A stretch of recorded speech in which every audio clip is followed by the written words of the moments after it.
The sound designer really comes up with the sounds for all the animals and the whole natural environment that makes up the world of the film.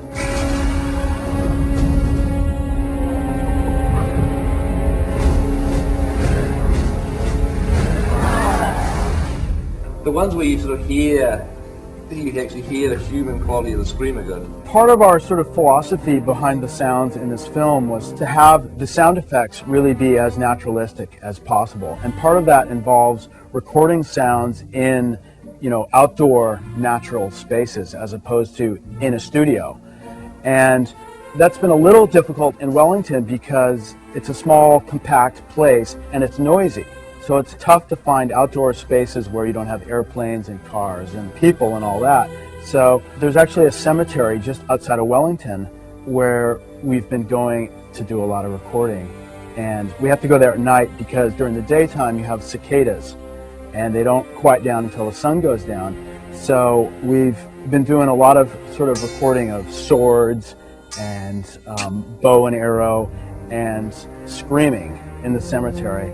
And we've had to repeatedly phone up the police in the area and say, we want to do some recording there tonight, so can you warn all the neighbors that if they hear screaming coming from the cemetery, it's just us.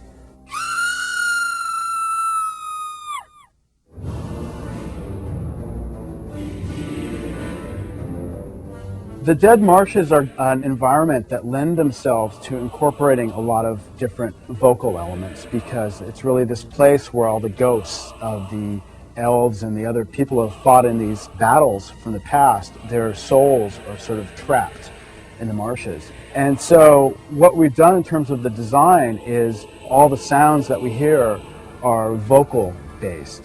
Again, it's these sort of like mud bubbles percolating up that are whispering. So we can have sort of vocal whispers and things that are turned into bubbles, turned into wind, turned into, different sort of mud, slurpy, sloshy elements.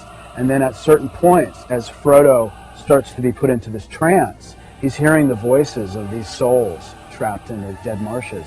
The whole environment is infused with these voices, and at certain points they come more to the forefront and really start to suck you in.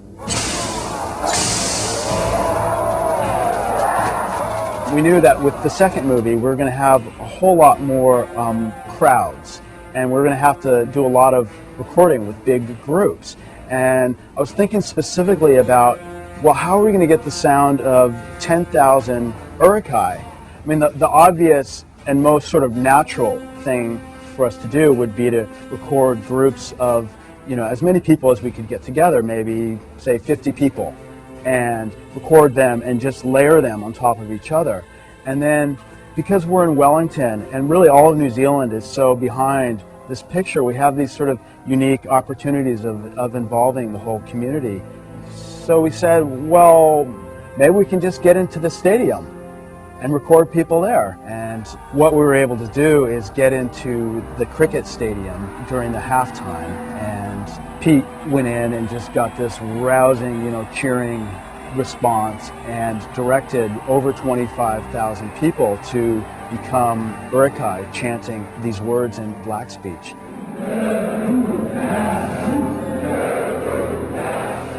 It's incredibly powerful to have this many people chanting in unison. For them, they said it was, one of their best halftime events they'd ever had.